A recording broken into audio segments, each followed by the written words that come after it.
Is your Xbox super slow when you download games? It feels like forever, right?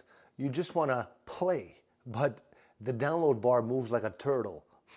Don't worry, I'm going to show you how to make your Xbox download faster so that you can start gaming quicker. So first you're going to try pausing other downloads. Go to My Games and Apps, press the menu button, and choose pause for all the things that you're not using. So this is going to help the one game go faster. Next, you're going to close any open games. So press the Xbox button, go to the game, press menu, and then press quit, okay?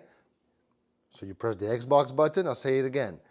Press the Xbox button, you go to the game, you press menu, and you press quit. It stops it from using up internet while you download.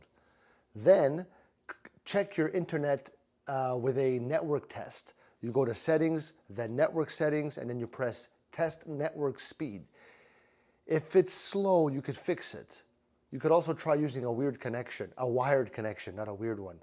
So yeah, this is gonna give it a stronger signal. So yeah, last thing that you could try is that you could try to do a restart. You hold down the power button on your Xbox, you wait a few seconds, and then you turn it back on. This refreshes everything. So now your Xbox should be way faster, and if this helped you out, tap like, leave a comment, leave me a comment. I don't care what you say. See you later. Ciao. I love you.